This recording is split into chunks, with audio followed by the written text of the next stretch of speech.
The bustling streets of Hartford hummed with the rhythm of a typical day, honking cars, hurried footsteps, and the occasional laugh of a street vendor. For David Harrington, it was just another Tuesday, filled with back-to-back meetings and endless phone calls. David was a businessman in every sense of the word, his life measured in contracts, profits, and negotiations.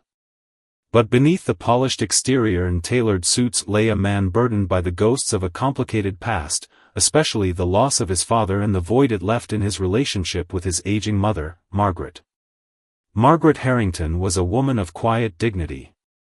A retired music teacher, she had spent decades teaching at Hartford St. Cecilia Orphanage, where she nurtured children whose lives had been marked by loss and hardship. For her, music was more than a subject, it was a language of healing, a bridge to hope. Now in her late 70s, Margaret's world had grown smaller, confined to her modest home and cherished memories. David, despite his love for her, struggled to connect, their conversations often reduced to polite exchanges. That evening, David's phone buzzed with a notification, a text message from a longtime client who had recently become a benefactor for St. Cecilia Orphanage. The message contained a flyer for an upcoming charity concert at the orphanage, featuring performances by the children. His client had included a personal note, "David, this concert is close to my heart. Would love for you to attend, and perhaps it's something your mom might appreciate as well." David stared at the message, his instinct to decline. Yet, the mention of his mother made him pause. He hadn't seen her smile in weeks, and perhaps this would be something to brighten her spirits. With a sigh, he replied, "I'll be there." The day of the concert arrived. David parked his sleek black sedan in the orphanage's gravel lot, the crunch of stones underfoot pulling him from his thoughts. The building stood as a testament to simpler times, its faded brick walls and ivy-covered arches exuding a kind of worn charm. The auditorium, though small, was filled with warmth. Parents, community members, and donors sat shoulder to shoulder, chatting excitedly as they awaited the performance. David took a seat near the back, discreetly setting up his phone to record the event. He planned to send the video to his mother later that night, thinking it might rekindle fond memories of her time there. As the lights dimmed and the audience hushed, the first notes of a piano filled the room. A group of children, no older than 10, walked onto the stage, their faces a mix of nerves and excitement. The music began, soft and haunting, as their voices joined in harmony. The song was unfamiliar, yet it carried a weight that made David's chest tighten. There was something raw, something almost too vulnerable in their performance. The lyrics spoke of longing, of shadows and secrets, of searching for a light in the darkness. As the concert progressed, David noticed a particular boy among the singers. Thin and pale, with unruly dark hair, the child stood slightly apart from the others, his voice trembling with an emotion that seemed beyond his years. David couldn't explain it, but there was something unsettlingly familiar about the boy. He dismissed the thought as overthinking, focusing instead on the beauty of the performance. The final act of the evening featured a solo by the same boy. The room fell silent as he stepped forward, clutching the microphone with small, trembling hands. His voice, though delicate, carried an intensity that silenced even the faintest whispers in the crowd. The song was a simple melody, but the words were piercing, speaking of betrayal and resilience, of scars both seen and unseen. By the time he finished, there wasn't a dry eye in the audience. David applauded along with everyone else, his mind racing. He couldn't shake the feeling that there was more to this performance than met the eye. As the lights came up and people began to leave, he approached the orphanage director, a middle-aged woman named Linda Carver. "That was incredible," David said, extending his hand. "The kids were amazing." Linda smiled politely, though there was a flicker of unease in her eyes. "Thank you. The children worked very hard. Especially that boy in the last act," David continued. "He's got quite a talent." Linda's smile faltered. "Yes, he's special. He's been through a lot. Before David could press further, Linda excused herself, leaving him with more questions than answers. Shaking his head, he returned to his car, the recorded video safe on his phone. He texted it to his mother as soon as he got home, along with a short note, "Thought you'd like this. Reminds me of your days at St. Cecilia." The following morning, David was in the middle of a conference call when his phone buzzed incessantly. It was his mother. She rarely called during work hours, and the urgency made his stomach twist. He excused himself from the meeting and answered. "Mom, what's wrong?" he asked, his voice tinged with worry. "David," she said, her tone trembling. "The boy in the video. Who is he?" David was taken aback. "I don't know. He's one of the kids at the orphanage." "Why?" Margaret's breath hitched on the other end. "David, I need you to come over. Now." 15 minutes later, David was sitting across from his mother, her laptop open on the coffee table. She replayed the video, pausing at the boy's solo. Her finger hovered over the screen, trembling. "That song," she whispered. "I taught it to someone, years ago. A boy who disappeared." David frowned. "Disappeared? What are you talking about?" Margaret closed her eyes, as if bracing herself. "When I worked at St. Cecilia, there was a boy, Jacob. He was quiet, withdrawn. He had no family, no visitors. But he had a gift for music. I took him under my wing, and he thrived. Then one day, he vanished. The orphanage told me he'd been adopted, but something about it never felt right." David leaned forward, the pieces starting to align in his mind. "And you think this boy in the video is connected to Jacob?" "I don't know," Margaret admitted. "But there's something about him, his mannerisms, his voice. It's like I'm looking at a ghost." David's pulse quickened. "Mom, if there's something going on at that orphanage, we need to find out." Margaret nodded, her face resolute. "I'm coming with you." As they made their way to the orphanage that afternoon, David couldn't shake the feeling that they were about to uncover something far darker than they'd imagined. The memory of the boy's haunting song replayed in his mind, the lyrics now taking on a chilling significance. Whatever secrets lay hidden at St. Cecilia, they were about to come to light, and nothing would ever be the same. David and Margaret arrived at St. Cecilia Orphanage under the heavy shadow of uncertainty. The building seemed colder than David remembered, its weathered walls and peeling paint now appearing less like a place of hope and more like a relic of unspoken sorrows. Margaret clutched her handbag tightly, her eyes scanning the premises with a mix of nostalgia and unease. For her, this was more than a visit, it was a journey into a past she had carefully tucked away, now threatening to resurface. Linda Carver, the orphanage director, greeted them at the door. Her expression was warm, but there was a guardedness in her demeanor that David hadn't noticed during the concert. Margaret, ever the polite presence, introduced herself and explained that she had once worked at the orphanage many years ago. Linda's smile widened slightly. "Of course, Mrs. Harrington. I've heard so much about your contributions here. It's an honor to meet you in person." Margaret nodded, but her mind was elsewhere, her eyes drifting toward the hallways she had once walked daily. "Thank you, but I was hoping we could speak privately. There's something I'd like to discuss." Linda hesitated, her professional mask slipping just enough for David to catch a flicker of discomfort. "Certainly. Please, come to my office."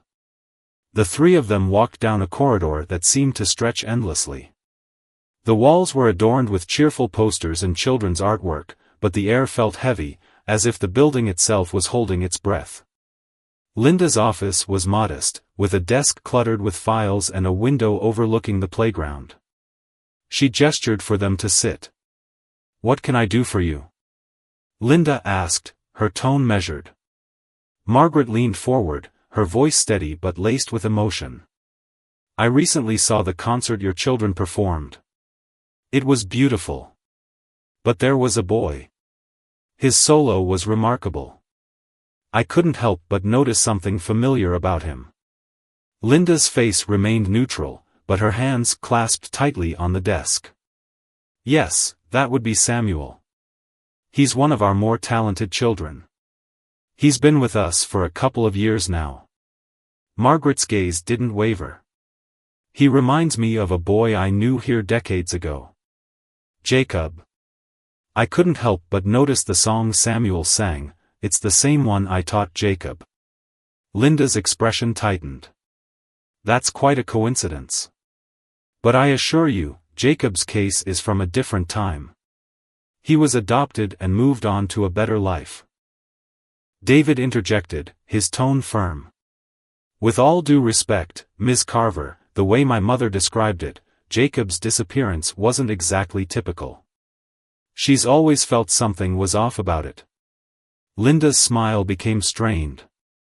Mr. Harrington, I assure you, every child who comes through this orphanage is treated with the utmost care. Jacob's case was no different. David leaned back, studying her carefully. If that's true, then you won't mind if we speak to Samuel. Just to satisfy our curiosity. For the first time, Linda's composure cracked. That's not possible. Samuel has had a difficult past, and we try to shield him from unnecessary disruptions. David exchanged a glance with his mother. With all due respect, Ms. Carver, this isn't just about curiosity. We have reason to believe there's a deeper connection here, and we'd like to get to the bottom of it. Linda stood, her tone sharpening. I'm afraid I can't allow that. Samuel's privacy is our priority, and I won't compromise his well-being. The tension in the room was palpable. Margaret, sensing the conversation was at an impasse, rose to her feet. Thank you for your time, Ms. Carver. We appreciate everything you've done for these children. Linda's expression softened slightly, as if relieved the conversation was ending. Of course. Please let me know if there's anything else I can do. As they left the office, David's mind raced. He could tell that Linda was hiding something, and he wasn't about to let it go. Outside, Margaret turned to him, her face set with quiet determination. She's lying, Margaret said. I don't know why, but she's not telling us the whole truth. David nodded. I felt it too. If she won't help us, we'll have to find another way. That evening, back at Margaret's home, they pored over old photo albums and records from her time at the orphanage. Margaret's meticulous habit of documenting everything became their greatest asset.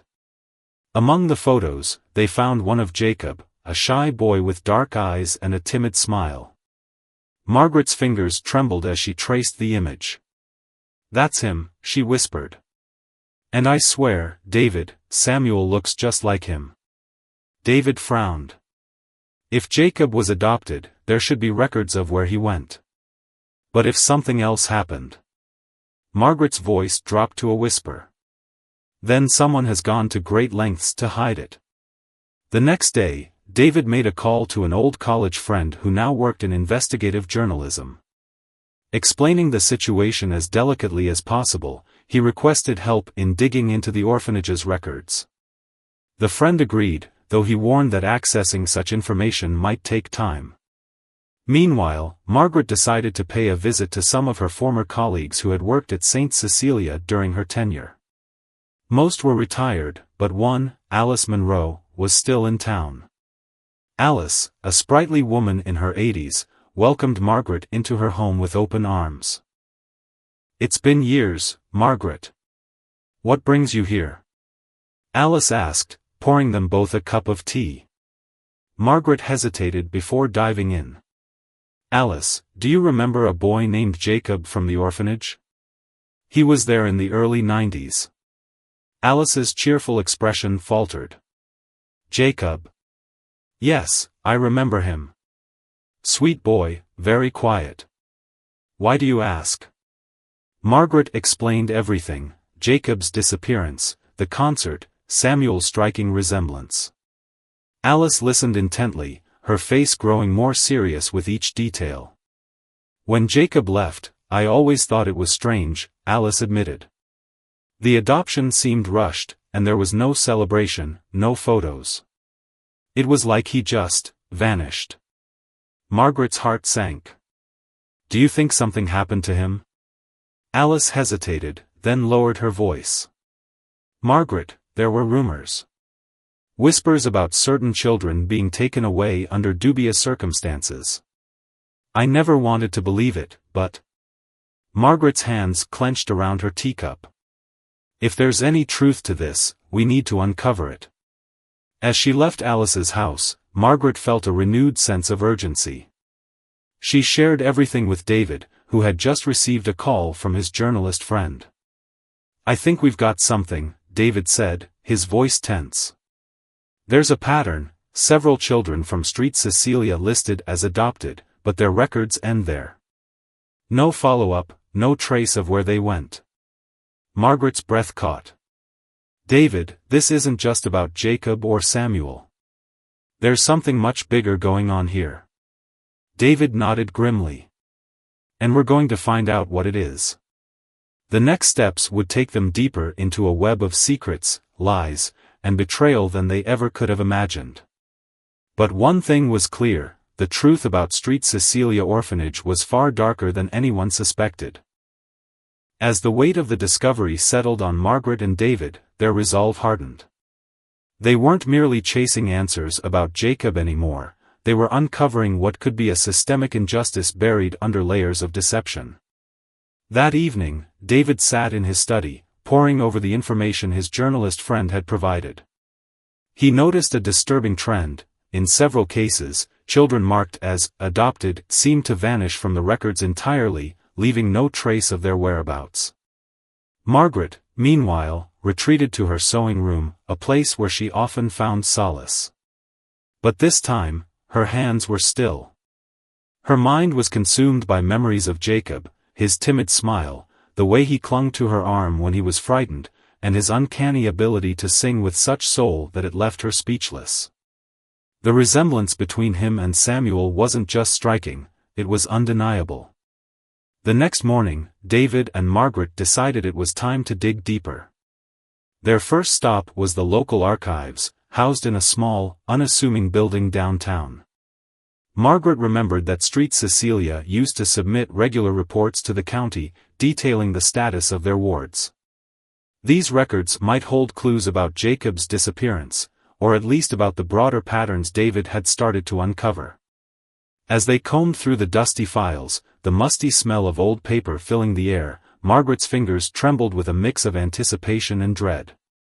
David methodically scanned documents, looking for anomalies.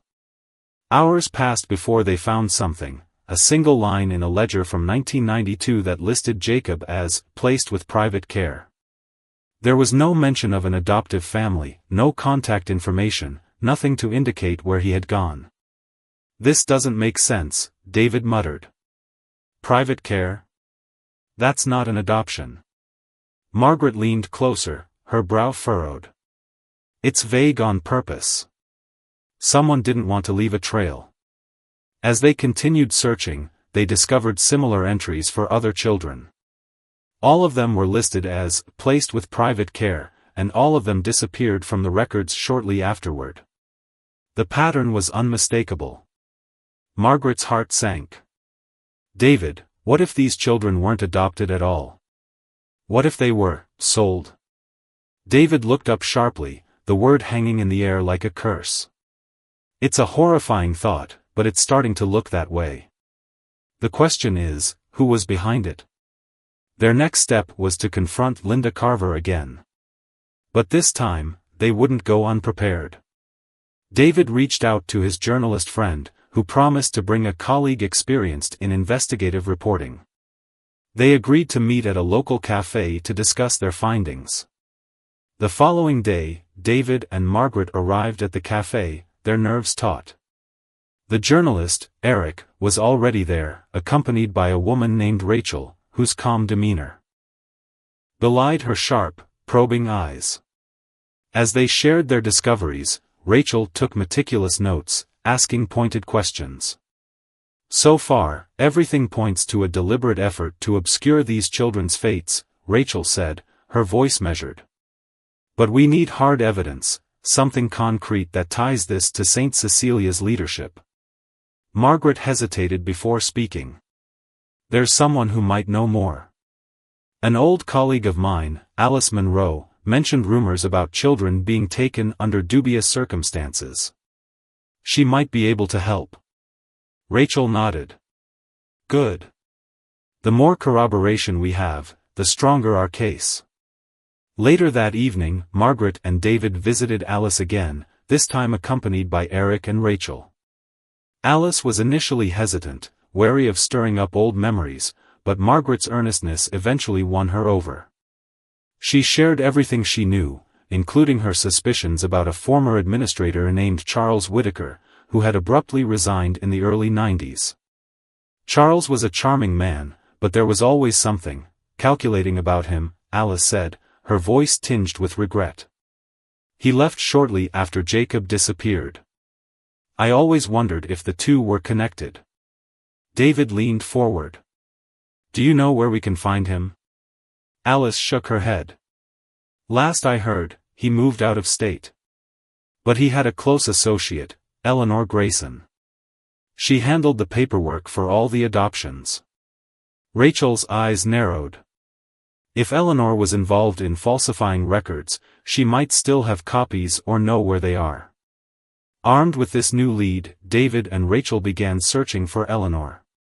It took days of phone calls and internet searches, but they finally tracked her down to a retirement community on the outskirts of the city.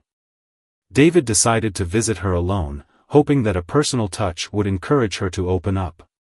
Eleanor, now in her 70s, greeted David warily. Her small apartment was filled with knickknacks and faded photographs, giving it a homely but cluttered feel. David introduced himself and explained why he was there. I don't know what you're talking about, Eleanor said sharply when he mentioned the missing children. Those records were handled by the orphanage, not me. David leaned forward, his tone gentle but firm. Ms. Grayson, I'm not here to accuse you of anything. I just want to understand what happened. These children deserve justice. Eleanor's expression softened slightly, but her eyes darted nervously around the room. You don't understand. Charles was persuasive. He made it seem like everything we were doing was for the children's benefit. David's heart pounded. What exactly did he make you do? Eleanor hesitated, then sighed heavily. He had me alter the records. Change adoption dates, erase names. He said it was to protect the family's privacy, but I always had my doubts. David pressed gently. Do you have any of those records? Anything that might help us find out where these children went? Eleanor hesitated again, then stood and walked to a small cabinet. She pulled out a dusty file folder and handed it to David. Inside were photocopies of old documents, including some with Jacob's name. One stood out, a letter from a private organization thanking Charles Whitaker for his discreet assistance. David's stomach churned. Do you know what this organization was? Eleanor shook her head. I never asked. I didn't want to know. As David left, he couldn't shake the feeling that they were uncovering something far darker than they had imagined. Back at Margaret's house, he and Rachel reviewed the documents. The letter was vague, but it mentioned an organization called Horizon Futures. A quick online search revealed that Horizon Futures had been shut down years ago after allegations of human trafficking. This is it, Rachel said, her voice grim. This ties everything together. But their work was far from over. If they wanted justice for Jacob and the other children, they would need to expose the truth in a way that couldn't be ignored. They decided to confront Linda Carver one last time, this time with the weight of their evidence and the backing of the press. The next morning, they returned to St. Cecilia, accompanied by Eric and Rachel. Linda greeted them with thinly veiled hostility, but her composure faltered when David laid the documents on her desk. Care to explain this? He asked, his voice cold. Linda's face went pale as she scanned the papers. I don't know what this is. Rachel stepped forward. It's evidence of a decades-long scheme to exploit vulnerable children. And unless you want to be implicated, I suggest you start talking. For a moment, Linda looked like she might deny everything. But then her shoulders slumped, and she sank into her chair. I didn't know, she whispered. Not at first. By the time I realized what was happening, it was too late. Charles had already left, and the records were gone. Why didn't you come forward? Margaret demanded, her voice trembling with anger. Linda looked up, tears in her eyes. Because I was scared. Do you have any idea what it's like to carry this? To know that I failed those children? Margaret's voice softened, but her resolve didn't waver. Then help us make it right. And with that, the tide began to turn.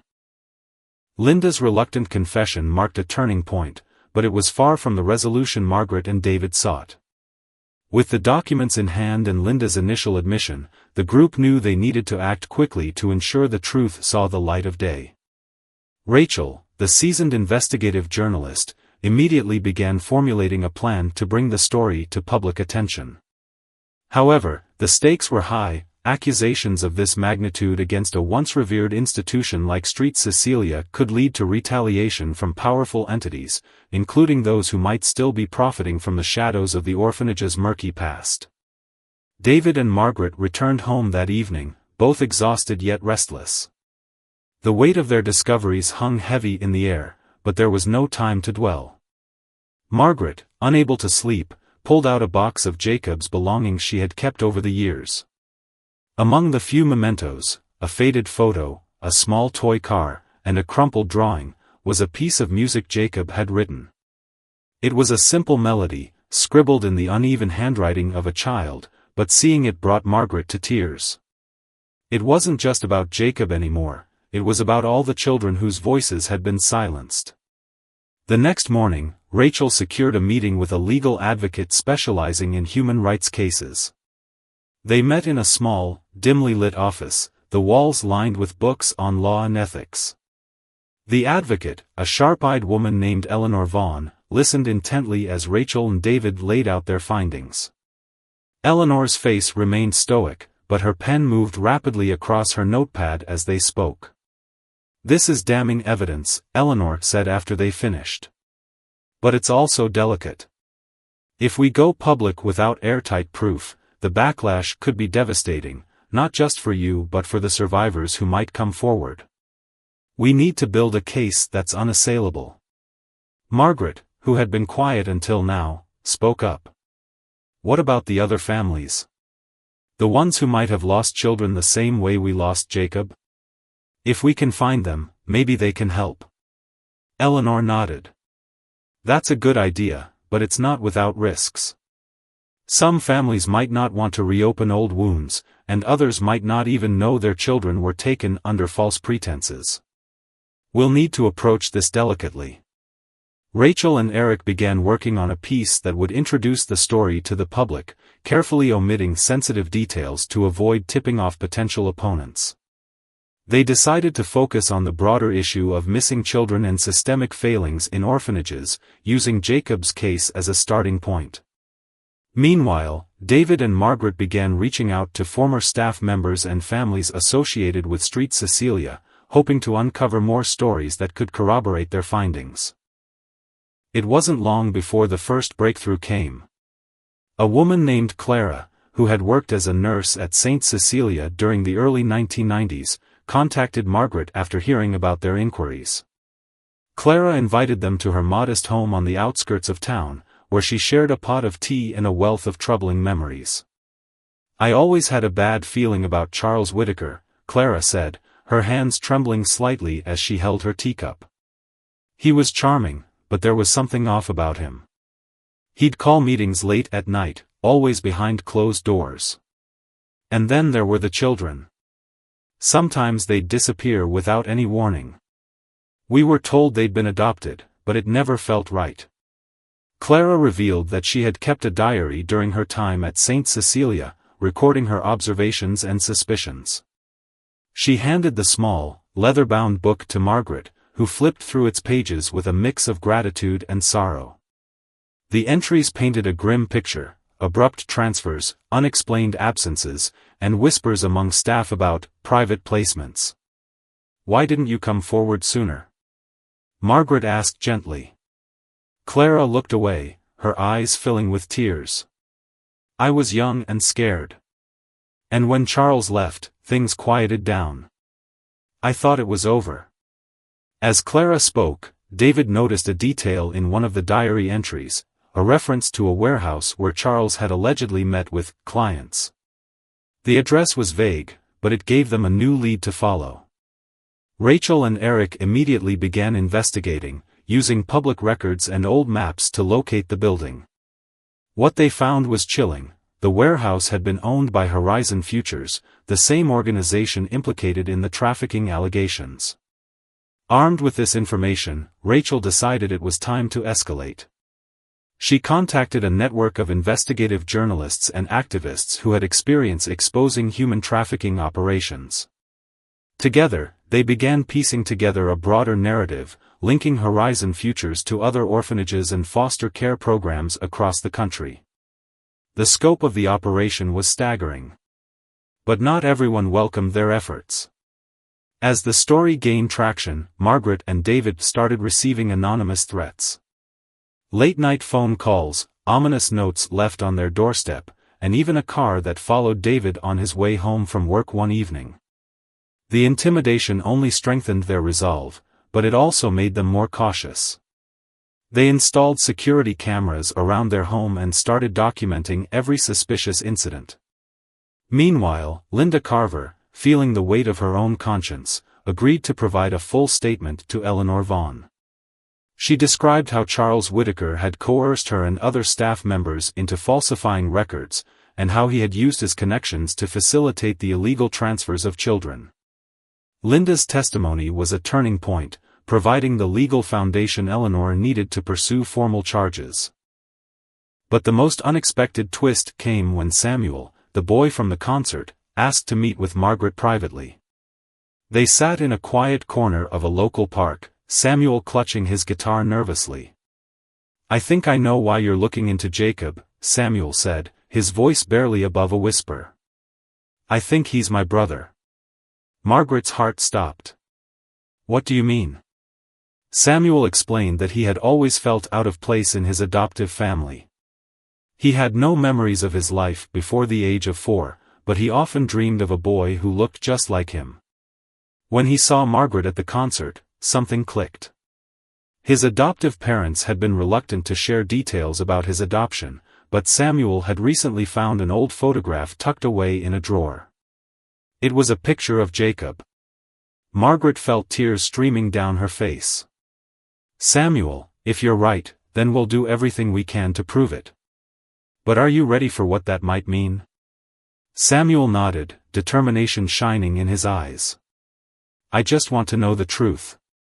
As the pieces of the puzzle began to fall into place, the story took on a life of its own. Rachel's article was published, sparking outrage and a flood of tips from other families who suspected they had been victims of similar schemes. The authorities launched a full-scale investigation into Street Cecilia and Horizon Futures, uncovering a network that had spanned decades and ruined countless lives. For Margaret and David, the journey was far from over. But for the first time, they felt hope. They had started this journey to find Jacob, but along the way, they had uncovered something far greater, a chance to bring justice to the voiceless and to ensure that no family would have to endure the same pain. And as they stood together in their living room, holding Samuel's hand, Margaret whispered a silent promise: "We'll find him. And we'll make this right." As the investigation deepened and the revelations began to take shape, the collective determination of Margaret, David, Rachel, Eleanor, and Samuel ignited a spark of hope among the families affected by the orphanage's dark history. But as the spotlight intensified, so did the threats. Margaret and David's once quiet life became a whirlwind of public attention, clandestine meetings, and emotional upheaval as they navigated the intricacies of an unfolding scandal that threatened to upend the lives of countless individuals. The community response was swift and polarizing. News of the investigation into St. Cecilia's and Horizon Futures spread like wildfire, drawing the attention of local media, advocacy groups, and concerned citizens. A town hall meeting was called, ostensibly to address the allegations and provide a platform for public discourse. Margaret and David, reluctantly thrust into the role of advocates, decided to attend despite knowing the risks. They arrived to find the community center packed with familiar faces, neighbors, teachers, local clergy, and even former employees of the orphanage. Tension was palpable as the room divided itself into two camps, those who believed the emerging narrative and demanded accountability, and those who clung to the orphanage's once pristine reputation, accusing Margaret and David of stirring baseless controversy. The meeting began with heated exchanges, as families shared personal accounts of interactions with St. Cecilia's, some supporting the allegations while others dismissed them as conspiracy theories. Margaret stood to speak, her voice steady but laced with emotion. "This isn't about tarnishing reputations or seeking revenge," she began. "It's about finding the truth. It's about justice for children like Jacob, who were taken from their families under false pretenses. And it's about ensuring that no other family has to endure what we've been through." Her words struck a chord with many, but others remained skeptical, including a man in the back row who identified himself as a former board member of the orphanage. "You're dragging the good name of this institution through the mud," he shouted. "Do you have any idea how many children St. Cecilia's helped over the years? How many lives were saved?" David responded calmly but firmly. "We're not here to erase the good that was done. We're here to shed light on the harm that was hidden. Turning a blind eye doesn't absolve anyone of responsibility." The meeting ended without resolution, but it was clear that the tide was beginning to turn. Rachel's follow-up investigative report, which included testimony from Linda Carver and excerpts from Clara's diary, brought the story national attention. Major news outlets picked up the story, and social media buzzed with calls for a full-scale investigation. The once obscure scandal now had a spotlight shining brightly on it, and with that came both progress and peril. Samuel, eager to uncover more about his connection to Jacob, worked closely with Eleanor and Margaret to piece together his fragmented past. Eleanor arranged for a DNA test to confirm whether Samuel was indeed Jacob's brother. The wait for the results was agonizing, and Margaret couldn't help but feel a mix of hope and trepidation. She spent hours going through Samuel's childhood mementos, searching for clues that might corroborate his memories of Jacob. Meanwhile, Rachel and her team pursued the lead on the warehouse tied to Horizon Futures. What they uncovered was chilling. The building, now abandoned, had been used as a storage facility for records, photos, and other documentation related to the orphanage's operations. With the help of a forensic team, they uncovered boxes of files detailing illegal adoptions, falsified records, and transactions that pointed to a larger network of human trafficking. Among the files was a folder labeled Special Cases, which included Jacob's name. The contents of the folder painted a grim picture. Jacob had been flagged as highly adoptable due to his age, health, and appearance, and his file included a list of potential clients who had expressed interest.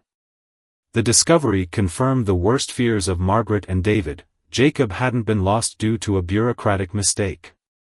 He had been deliberately taken and sold. As the investigation gained momentum, Margaret and David were invited to appear on a national talk show to share their story. The appearance was both an opportunity and a risk. On the one hand, it gave them a platform to reach a wider audience and put pressure on authorities to act. On the other, it made them even bigger targets for those who wanted the story buried. On the day of the interview, Margaret sat in the green room, clutching David's hand. "Do you think we're doing the right thing?" she asked, her voice trembling. David squeezed her hand reassuringly. We're doing what Jacob would want us to do. We're fighting for the truth. The interview was a powerful moment. Margaret recounted the day Jacob was taken, her voice breaking as she described the years of searching and the heartache of not knowing. David spoke about the courage it took to reopen old wounds and the importance of holding institutions accountable. Their words resonated with viewers across the country, sparking a wave of support that led to petitions, protests, and calls for legislative change. But the backlash was swift and brutal. Anonymous threats escalated into vandalism, with their home and car targeted by unknown assailants. Margaret and David refused to be silenced, but the stress began to take its toll. It was Samuel who became their anchor, reminding them of the importance of their mission. "You've given me hope," he told them one evening. "If it weren't for you, I might never have known who I really am." The DNA results finally arrived, and the news was both joyous and bittersweet. Samuel was indeed Jacob's younger brother, a revelation that brought both closure and a renewed sense of purpose. The discovery strengthened their resolve to find Jacob and bring him home. As public pressure mounted, the authorities raided the offices of Horizon Futures and arrested several key figures involved in the trafficking ring. Charles Whittaker, who had managed to evade justice for years, was finally taken into custody. The trial that followed was a media spectacle, with testimony from survivors, whistleblowers, and families like Margaret and David painting a harrowing picture of the abuses that had occurred. Margaret and David attended every day of the trial, their presence a silent reminder of the human cost of Whittaker's actions. Samuel testified about his own experiences, his voice steady despite the weight of his words. "I may never get back the years I lost," he said. "But I won't let that define me. And I won't let it happen to anyone else." The trial ended with convictions for Whittaker and his associates, but for Margaret and David, the journey was far from over. The search for Jacob continued, driven by a newfound hope and the knowledge that they were no longer alone. The community, once divided, began to rally around them, offering support and resources to aid in their mission. As Margaret stood in their living room, surrounded by Samuel and the files they had painstakingly gathered, she felt a sense of purpose unlike anything she had ever known. The fight wasn't just for Jacob anymore, it was for every child who had been silenced, every family that had been broken, and every community that had been scarred. "This isn't the end," she said, her voice firm. "It's just the beginning." The momentum built from the trial brought both vindication and a sense of unfinished business for Margaret, David, and their ever-growing coalition of supporters. While Charles Whittaker and his associates faced justice, the truth about Jacob's fate remained elusive. Yet, Margaret felt a renewed sense of determination, spurred by the strength of the community and the bonds they had formed with Samuel and others whose lives had been entangled in the dark web of the orphanage's secrets. Amid the flood of media attention, Margaret received an anonymous letter in the mail. The envelope was unmarked, the handwriting shaky. Inside was a single sheet of paper with a cryptic message: "The answers you seek are closer than you think. Look for the one who knows but has never spoken." Though initially baffled, Margaret shared the letter with David and Rachel. After hours of deliberation, they concluded that the message might be pointing to someone who had worked at St. Cecilia's but never been publicly implicated. Eleanor and Rachel worked together to cross-reference staff records, eventually identifying a retired nurse named Gladys Thompson who had worked at St. Cecilia's during the years when Jacob was taken. Gladys had never been called to testify and had lived a quiet life in a nearby town since the orphanage's closure. Rachel tracked her down and arranged a meeting, though Margaret and David approached with caution, unsure of what to expect. When they arrived at Gladys's modest home, they were greeted by an elderly woman with tired eyes and a hesitant demeanor. Gladys seemed weighed down by years of silence, her guilt and fear palpable. She invited them in, nervously wringing her hands as she led them to her small living room. "I always knew someone would come," she said softly, her voice quivering. "I just didn't know when." Margaret's heart raced as she sat across from Gladys, who began to share her story. She spoke of the orphanage's inner workings, of children taken from families under dubious circumstances and funneled through a system that prioritized profit over their well-being. Gladys admitted that she had turned a blind eye to much of it, fearing for her job and safety. But she also revealed something more shocking: she had been present the day Jacob was taken. "I remember Jacob," Gladys said, her voice breaking. "He was such a bright, curious boy. He used to follow me around, asking questions about everything. When they came for him, he cried so much. They told me he was going to a family that wanted him, but I knew it wasn't true. I saw the papers. He wasn't adopted, he was sold." Margaret felt a lump rise in her throat, her worst fears confirmed. "Do you know where he was taken?" she asked, her voice barely above a whisper. Gladys hesitated before nodding. "There was a couple, wealthy, influential. They couldn't have children of their own, and they paid a lot of money to bypass the system. Their names were Peterson, Charles, and Victoria. They lived in a large estate just outside the city. I overheard them discussing plans to take Jacob abroad. The revelation was both a breakthrough and a new obstacle. If the Petersons had taken Jacob abroad, tracking him down would be exponentially harder. Still, Margaret refused to be deterred. With Gladys's testimony, they had a new lead, and with the public on their side, they had the resources to pursue it. Rachel reached out to an international investigative agency, and within days, they began piecing together the Petersons' movements. It was discovered that the couple had moved to Switzerland shortly after acquiring Jacob, where they lived under assumed names. The agency found records of a young boy matching Jacob's description enrolled in a private boarding school in Zurich. Margaret and David immediately booked a flight, accompanied by Rachel and Samuel, who insisted on being there for the moment they might finally reunite with his brother. The journey to Zurich was a whirlwind of emotions: hope, fear, and an overwhelming sense of anticipation. Margaret clutched a photo of Jacob as a child, the image worn from years of being carried in her wallet. She couldn't help but wonder how much he might have changed, whether he would even recognize her, whether he would want to come back. David reassured her, reminding her that no matter the outcome, they had come this far together and would face whatever lay ahead as a family. Upon arriving in Zurich, they met with the investigative team, who provided an address for the Petersons' estate. Margaret and David decided to approach alone, believing it would be less intimidating for Jacob. As they drove through the winding streets leading to the estate, Margaret's hands trembled. She glanced at David, who gave her a small, encouraging nod. The estate was as grand as they had imagined, a sprawling mansion surrounded by manicured gardens. Margaret hesitated at the gate, her heart pounding as she pressed the intercom. A voice answered, and she identified herself, explaining that she was there to see Jacob. There was a long pause before the gate buzzed open, and they were escorted inside by a housekeeper. In the parlor, a middle-aged couple awaited them, Charles and Victoria Peterson. They were elegant and composed, but their expressions betrayed a mix of curiosity and defensiveness.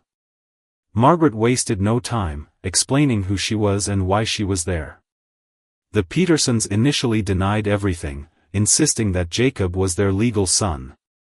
But when Margaret presented the evidence, including Gladys's testimony and the records uncovered by Rachel, their facade cracked. Victoria broke down, confessing that they had indeed acquired Jacob through Horizon Futures.